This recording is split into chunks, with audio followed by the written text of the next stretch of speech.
Navegando con personalidades de la política, economistas, arte, música y mucho más. Navegando con desde el barco Morgan.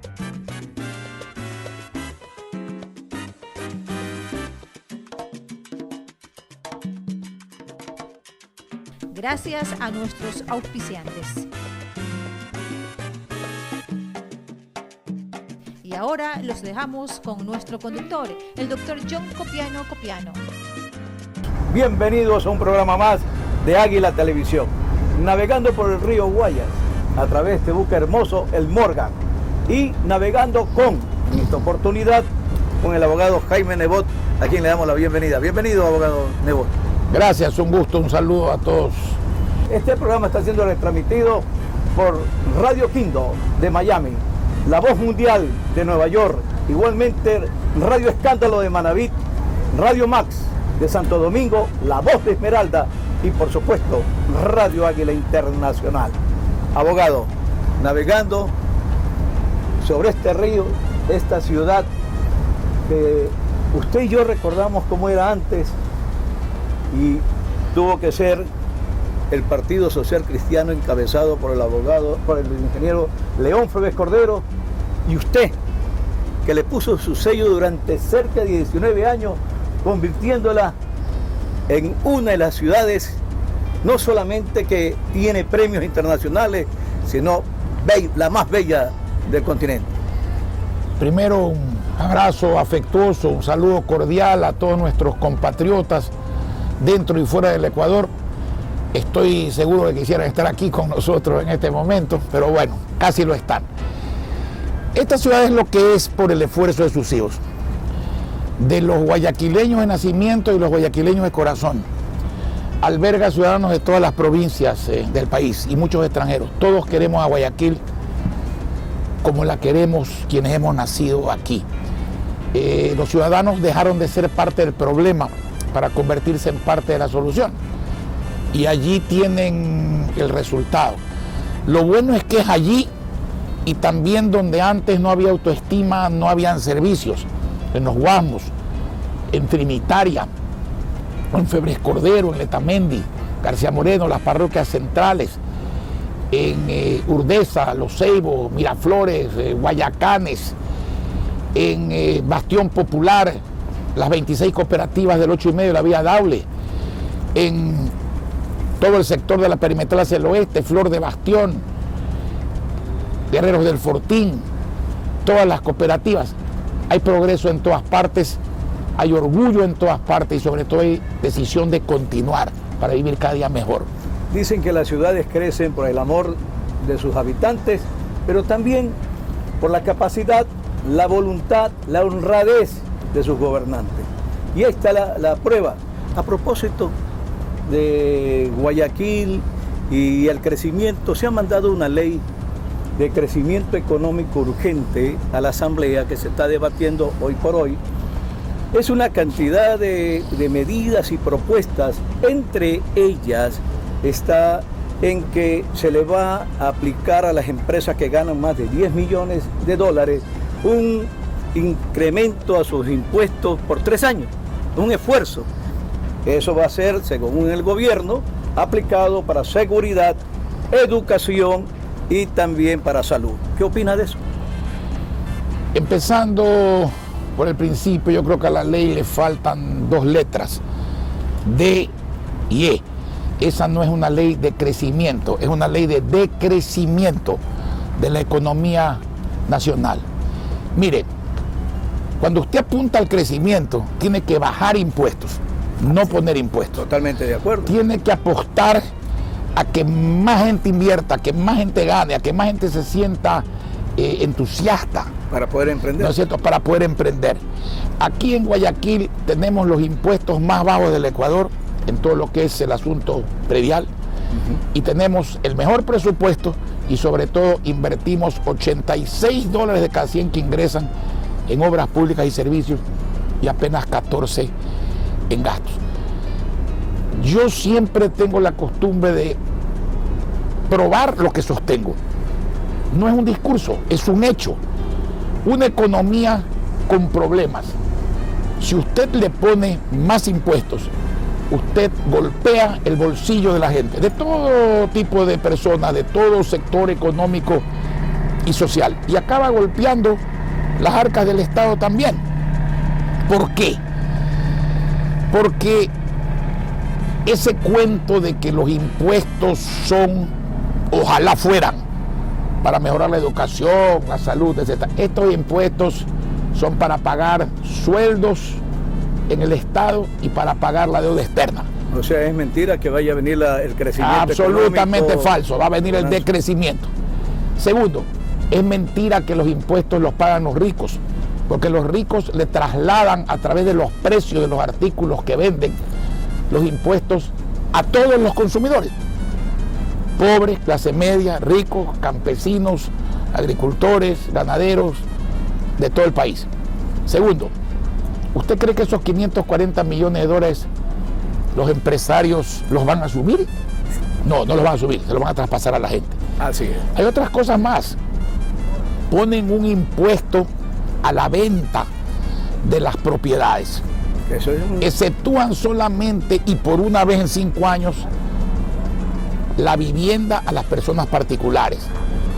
Pero esas personas particulares... Lo votó, no. Exactamente. Contrariando la lógica voluntad popular.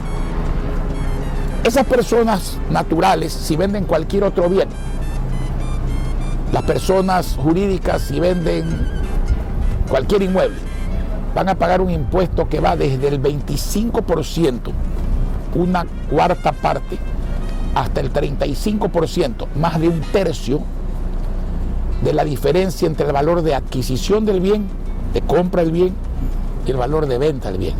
Eso es un atraco al patrimonio de las personas.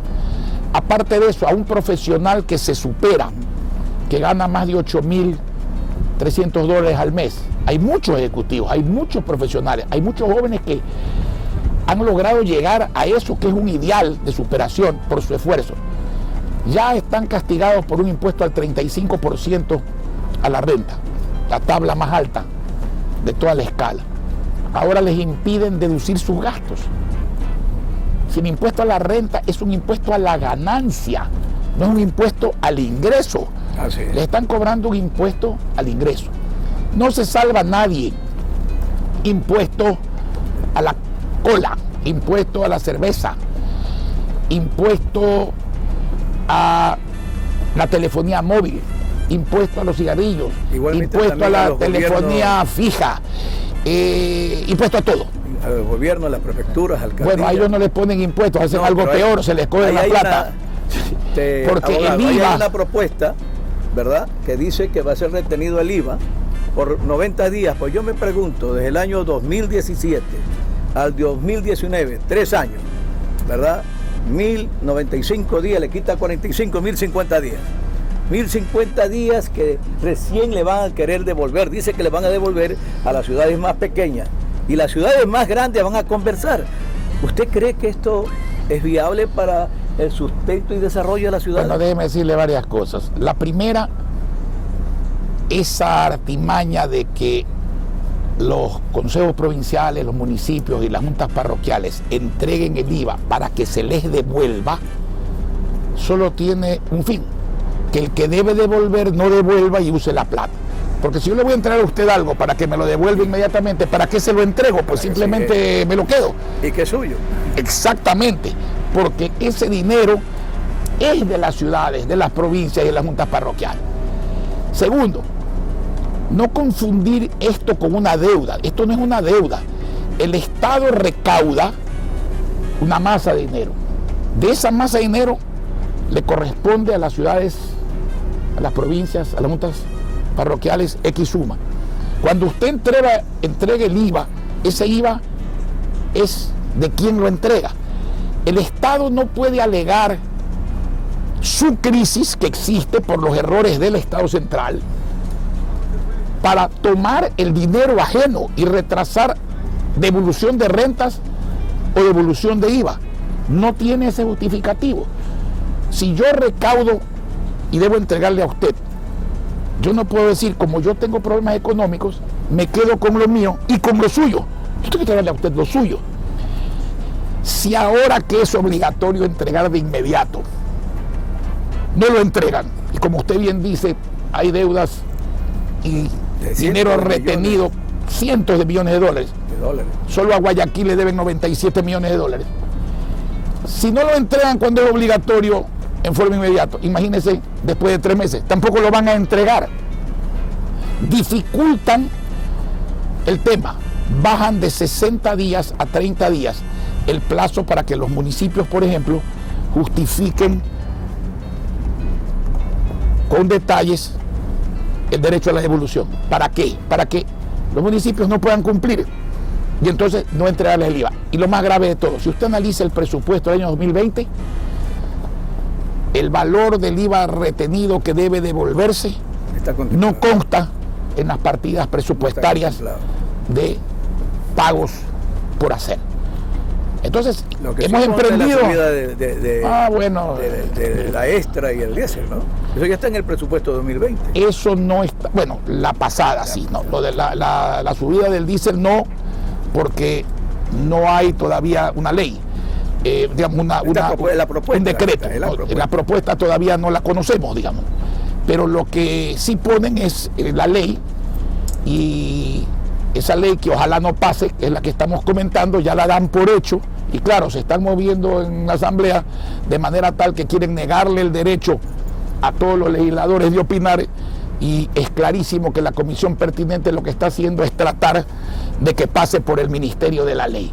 Y seguramente si hay votación, si es que hay, será el domingo, el último día, el domingo, quieren hacer eso, si es que hay votación, y acuérdense lo que le digo. Si no entra por el gobierno de la ley. Así es, que eso no es democrático, porque lo lógico es que se discuta y se vote, y que con razón o sin razón, por lo menos sea la democracia la que decida eso. Nosotros estamos totalmente en contra de ponerle más impuestos a los ecuatorianos, porque los impuestos no son los que empobrecen a los ecuatorianos, sino que sirven para seguir la farra del Estado, que el pobre, la clase media, los empresarios y los campesinos tienen que pagar. Eso debe terminar algún día. Hicimos una lucha y gracias a eso, por lo menos dicen, vamos a ver si cumplen, que a las ciudades pequeñas y a las ciudades medianas van a empezar a pagarles de inmediato, aunque sea a plazo. Veamos, porque si eso es cierto, deberían estar poniendo en el presupuesto por lo menos las partidas para hacerlo. Pero a Quito, a Guayaquil, a Cuenca, a Santo Domingo, a Durán, a Portoviejo y a Ambato, donde vivimos el 45%, casi la mitad de los ecuatorianos, vamos a conversar. O sea, se llevan la plata y la respuesta no es devolverla, sino conversar. Y eso es inaceptable. Ese mecanismo perverso debe terminar. El IVA debe hacerse el registro contable con el SRI y no se debe entregar, porque está claro que lo que quieren es tomarlo para financiar su quiebra y contagiarle la quiebra al resto de ecuatorianos. A propósito de los campesinos, abogados, se dice también en esas medidas y propuestas de que se va a estimular al sector productivo, y para mí el sector más productivo es la agricultura, agroindustria, la pesca. Bueno, ¿cuántas veces ha oído usted eso? Eso lo he escuchado desde los tiempos de campaña. Y dígame, ¿el agro es rentable? ¿El agro es productivo o no es productivo y está empobrecido? Totalmente está empobrecido. Bueno, eso hay que cambiarlo. El país es agrícola, es ganadero, es piscícola, es camaronero, ¿no es cierto? ¿Cómo logra usted hacer el agro? ¿Qué mensaje le da a esos agricultores que están viendo, a esos pescadores? Luchar incansablemente por hacer el campo, el agro, el mar rentable y productivo. ¿Cómo se hace? Crédito oportuno, suficiente y barato. Tecnología incorporada al desarrollo. Comercialización adecuada. No es que, como se acostumbra, cuando sale la cosecha viene la importación. Al ganadero le traen suero. Entonces, ¿se beneficia a quién? Al intermediario. ¿Se perjudica a quiénes? Al pueblo, al que el intermediario le vende caro, y al agricultor y al ganadero, a quien el intermediario le compra barato. ¿Qué más hay que hacer? Cero impuestos a la producción. no IVA, no aranceles, no impuesta a la salida de capitales. Es ridículo que cuando usted compra un tractor, compra herbicidas, pesticidas, le cobren el 5% de salida de capitales. Si usted no se está llevando la plata del país, está comprando un bien que va a producir riqueza y empleo en el país. Y al campo y a esos sectores tienen que mantenerles el subsidio al diésel. Eso se hace en todas partes del mundo. Estados Unidos gasta $1.000 millones al día en mantener el subsidio agrícola y ganadero. La Unión Europea hace 4 o 5 días da la noticia 65 billones, no millones de euros para lo mismo. Cuesta, sí, pero cuesta menos de lo que le costaría al país no hacer ese gasto y esa inversión. Eso es lo que aquí no se ve. El subsidio hay que quitarlo para el pudiente. El subsidio hay que quitarlo para quien no lo necesita para tener competitividad. El subsidio hay que quitarlo al contrabandista. Pero el subsidio al transporte urbano, usted no lo puede quitar porque usted le está subiendo al 40% la transportación urbana a un ciudadano que no tiene trabajo o que teniendo trabajo gana $394. Usted no lo puede obligar a gastar $100 en transportarse. Y tiene que dejarlo para las actividades de exportación que necesitan del subsidio para poder competir y traer dólares y generar empleo, y tiene que dejarlo para el agricultor, el ganadero, el campesino, sea indígena o montuyo. Navegando por el río Guayas a través del buque Morgan, gracias a Guayabera Orellana. ¿Qué le parece esta guayabera del Bicentenario? Así veo el color, muy bonita. Bicentenario, Guayaberas Orellana. Y ya regresamos en un momento con Jaime Nebot.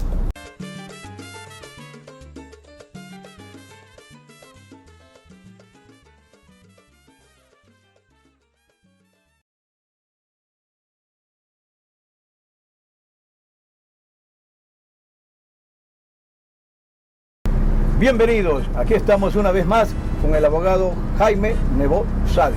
Es alcalde de la ciudad de Guayaquil y líder del Partido Social Cristiano Madera de Guerrero.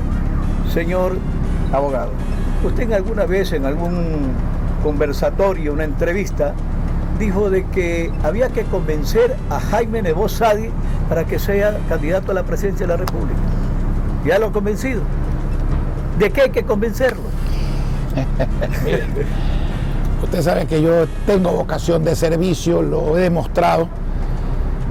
Nunca me preocupó llegar, me preocupó, y se lo dije a usted en una entrevista, cómo dejo un cargo. Fui gobernador, me fui bien, he sido alcalde 19 años, me he ido mejor. Nunca aceptaría una responsabilidad si no estoy convencido de que voy a hacer las cosas como la gente quiere que las haga, de que no sería jamás un presidente mediocre. No es el momento todavía de hablar de eso. Aunque a usted le parezca mentira, a la gente la política como tal no le interesa, desgraciadamente, pero así. ¿Por qué? Porque la gente tiene la mente en resolver sus propios problemas. El del campo quiere que el campo, como lo decíamos, sea rentable y sea productivo, y todos quieren vivir bien. Y la gente de clase media y la gente pobre, ¿dónde tiene su mente?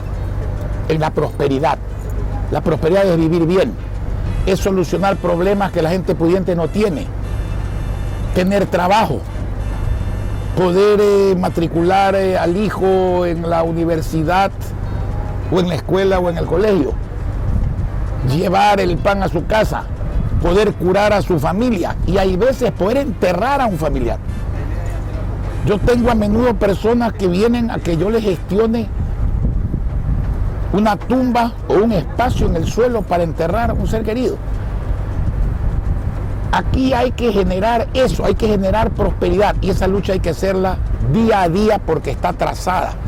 La prosperidad no debe llegar el año 2021, la prosperidad debió llegar hace mucho tiempo y tenemos que dedicarnos a eso, más allá de la política, más allá de los partidos. Una ideología de la prosperidad y suprapartidista, que hay un partido, se llama Ecuador.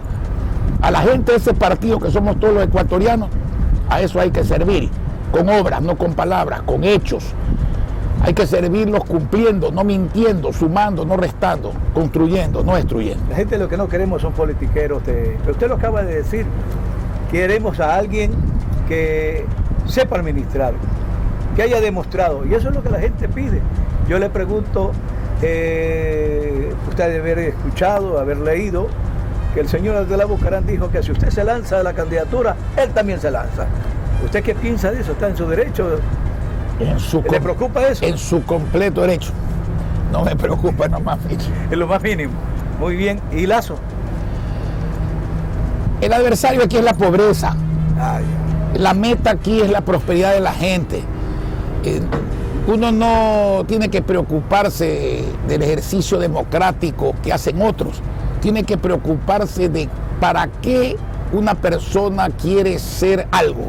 ¿Para qué quiere usted un puesto público? Para servir. Y hay que demostrar haberlo hecho.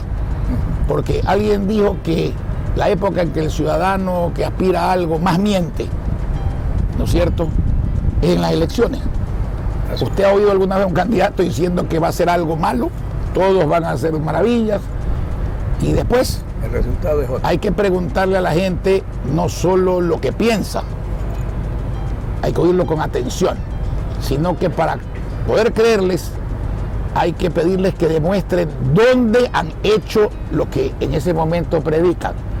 Porque de hablar hasta las loras hablan, digamos. Entonces, la idea aquí es exhibir, para tener credibilidad, una obra o una postura coherente con lo que uno está diciendo en un momento determinado y ofreciendo. ¿Qué termina de tener esa decisión cuando usted ha sido exitoso como administrador en la ciudad de Guayaquil? Se dio cuenta en momentos de crisis, porque han pasado durante cerca de 19 años muchísimas cosas, y salió adelante. Esta ciudad la puso a competir con la mejor. ¿Acaso el gobierno es un potro chúcaro que no se puede dominar? ¿O es el sistema? Todo potro se puede domar. A lo mejor es que yo pienso que, aunque dicen... ¿No se considera buen jinete? Bueno, eso podemos verlo en algún rodeo. A lo mejor es que yo pienso que, si bien es cierto que Dios ayuda al que madruga, también es cierto que no por madrugar amanece más temprano, mi amigo. Eso significa que todavía la palabra todavía tenemos, no se descarta ser candidato a la presidencia. Esas palabras. Ya lo decidiremos en su momento. Ya lo veremos en su momento. Esas son las palabras del abogado Jaime Nebot Sadi. Vamos a hablar de algo que realmente le interesa a todos los que vivimos, los que nacieron y los que vienen de turismo a esta ciudad hermosa. El bicentenario. Estamos ya cerca, un año más, y cumplimos 2 siglos. Sí, señor. 2 siglos. 200 años de libertad. Así es. Y no es solamente Guayaquil. Guayaquil inició esa independencia el 9 de octubre de 1820. ¿No es cierto? De ahí viene Puerto Viejo. ¿Se lo está replicando? Viene Jipijapa, viene Montecristi, viene Cuenca. ¿Qué celebramos? La libertad, la independencia. Hoy ese sentido de independencia se mantiene, no en el sentido perverso de ser otro país, porque somos orgullosamente ecuatorianos todos y queremos seguirlo siendo. Pero sí el guayaquileño ha afirmado y reafirmado su sentido de no dependencia. Guayaquil ha surgido por el esfuerzo de sus hijos, hace cosas y no depende del gobierno central. Eso no quiere decir que lo exoneremos de cumplir con sus obligaciones, pero no estábamos sentados viendo si el gobierno cumple o no cumple. Y las muestras están ahí. Ahí tiene usted la aerovía. Ahí tiene usted la aerovía. ¿No es cierto? ¿Qué tiene que ver el gobierno central en esto? Nada. ¿Qué tiene que ver en el malecón? ¿Qué tiene que ver en el dragado de 98 kilómetros para ser competitivos los puertos del Ecuador? Porque no son de Guayaquil, por ahí salen y entran el 84% de la mercadería no petrolera del Ecuador. Entonces, lo que vamos a celebrar es eso, que para eso hay actos culturales, folclóricos, académicos, históricos, que para eso hay grandes obras hechas y en proceso. Es otra cosa. Lo que celebramos es la libertad, lo que celebramos es ese sentido de no dependencia. Precisamente me reuní con los amigos de Manaví, con su presidente del comité del Bicentenario de Puerto Viejo, con Pedro Zambrano, un grupo de personas, y estamos coordinando acciones, pero mire, ese sentido de no dependencia, en mi criterio personal, hay que hacerlo realidad también en Manaví. En Manaví hay una percepción de bicentralismo, de que Guayas por un lado y Pichincha por otro, es más, se le echaba frenan, exactamente, frenan el progreso de Manaví. Yo no creo que es así, pero como dicen los viejos, lío aclarado, nunca acabado. Esto no es cuestión de explicar, esto es cuestión de tomar medidas que demuestren que no es así. Y por eso mi propuesta, ¿no es cierto?, es que en el caso del puerto, del aeropuerto y sobre todo del agua y de la electricidad, Manaví tenga total autonomía para manejar esos temas. ¿Cómo? Como funcionaba aquí, usted tiene la edad suficiente para recordarlo, el Comité Ejecutivo de Vialidad, que se encargaba de pavimentación y del dragado, totalmente, por ejemplo, del río Guayas, que hace 51 años, que no se hace 51 años atrás, ahora, sí, desde que el Comité de Vialidad pasó al Consejo Provincial. Ese organismo podía poner tasas, tenía acceso a recursos públicos, pero sus ejecutivos eran nombrados por la comunidad guayaquileña. Eso es lo que hay que hacer en Manaví. Organismos que manejen el agua, que manejen la electricidad, el puerto y el aeropuerto, que tengan acceso a recursos públicos, que puedan cobrar tasas por prestación de servicios, pero cuyos funcionarios no sean elegidos por el gobierno de turno, sino por la comunidad manavita, por la sociedad civil manavita. Entonces, las obras son importantes, los eventos son importantes, pero lo más importante de todo es seguir luchando y seguir haciendo crecer el sentido libertario y ese sentido de no dependencia, de autonomía, de descentralización, como usted quiera llamar. A propósito, no podemos dejar de desaprovechar esta oportunidad. Cuando usted era alcalde, en una de las fiestas octubrinas, el presidente actual de la República, don Lenín Moreno, le ofreció el quinto puente del sur, que no solamente beneficia a Guayaquil, sino a grandes ciudades. Y ahora el Ministerio de Obras Públicas y Transporte lo da por desierto. ¿Qué opinión le favorece esto?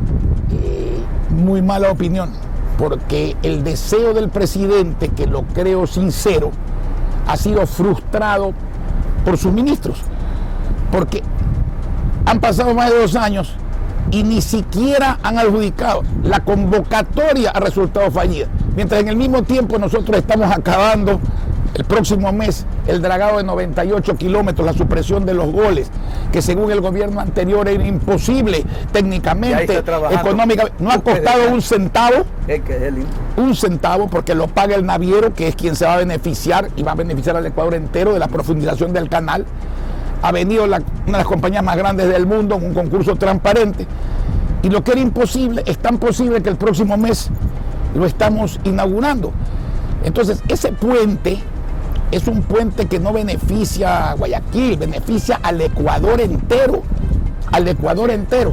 Ese puente nadie tiene que invertir dinero público en él, porque usted puede hacer una alianza pública-privada, ¿no es cierto? Y si usted maneja los plazos y maneja la tasa, que tiene que ser comercial, la que cobre para atravesar el puente, va a haber inversionistas extranjeros que lo hagan. No han hecho eso. ¿Cuánto tiempo tiene la vía Machala-Guayaquil? ¿Cuánto tiempo tiene la vía Juján-Babahoyo, Quevedo-Santo Domingo? La vía de la producción. El Estado no tiene que invertir nada en eso. Tiene que convocar a empresas que en el mundo tengan la tecnología, la experiencia y la capacidad económica para poder costear ese tipo de obras y recuperar el dinero a base de peaje, de pontajo. ¿Qué es lo que falta? ¿Visión? ¿Voluntad? ¿Qué es lo que falta? Lo que falta es hacer las cosas, no decirlas. Voluntad de hacer las cosas. Muy bien. Ya para terminar, el mensaje a esa cantidad de jóvenes que salen de las universidades, otros que infamemente no pueden ingresar por esa prueba del INEVAL, que yo considero como educador que es necesaria, pero no con las exigencias limitantes que le ponen y lo perjudican. Abogado, un mensaje para esos más de 5 millones de jóvenes que ya son profesionales, pero que no encuentran trabajo. ¿Qué hacer? ¿Qué haría un Jaime Nebot si fuera el presidente de esta República? Apuntar a que su frustración, desgraciadamente justa por la realidad, desaparezca. ¿Cómo se hace eso? De varias maneras. La primera, que muchos ya han pasado, pero la digo porque es la primera, educarlos bien. Buenos establecimientos escolares, universitarios, de bachillerato, maestros capacitados, computación, idioma inglés, internet gratuita, programas como ProQuest que permiten llegar a las universidades del mundo, de los resúmenes de los más importantes ejecutivos del mundo, emprendimiento, innovación. Eso hemos hecho en Guayaquil. Segundo, darle la oportunidad de trabajar, pero eso no se hace con ofrecimientos. ¿Dónde se puede trabajar? Eso es lo que cuenta. Solamente en 2 sitios. Hay un tercero, ya lo voy a explicar, pero básicamente en 2 sitios. En el Estado ya no aguanta un trabajador más. Ese es parte del problema, el tamaño del Estado. Así es. En la empresa privada nacional e internacional. ¿Y eso cómo ocurre? Cuando los negocios actuales crecen o cuando vienen nuevas actividades. Si usted no le da al inversionista seguridad jurídica, estímulos, arbitraje internacional, ¿no es cierto?, confianza, si usted no trae inversión extranjera vía concesiones, alianzas públicas privadas, entonces no hay donde trabajar. Y la tercera postura está en la tecnología, que es el conocimiento del siglo XXI, en la innovación y la creatividad en educación y negocios competitivos. Porque para eso la internet gratuita, que tiene 1.800.000 personas en Guayaquil, debería estar en todo el país por 90 minutos, que van creciendo. Primero fueron 45, ahora 90. Para eso la tablet. Porque si el joven no tiene oportunidad de trabajar en una empresa o en un negocio, porque no crecen hasta que crezcan o vengan, por lo menos hay que darle la facultad y la posibilidad de emprender, de innovar y de, a través de la tecnología, rebasar su ciudad, su provincia y hay veces hasta su país. Pero esas cosas no solo se dicen, pues hay que hacerlas, pues. Totalmente. Y no es nada del otro mundo hacerlo, porque aquí lo hemos hecho, no lo ha hecho el Estado. Aquí lo ha hecho la ciudad de Guayaquil, sus habitantes. Y eso se debe hacer en el Ecuador. Eso es la prosperidad atrasada, que le repito, no puede esperar más años. Donde no hay, debió empezar ayer, debe empezar mañana. Muy bien, este fue un programa más preparado para ustedes, mis queridos amigos, en Águila Televisión, retransmitido por Radio Águila 1050, Radio Quinto, La Voz Mundial, La Voz de Esmeralda y también Radio Escándalo. Gracias al Buque Morgan y Guayaberas Orellana.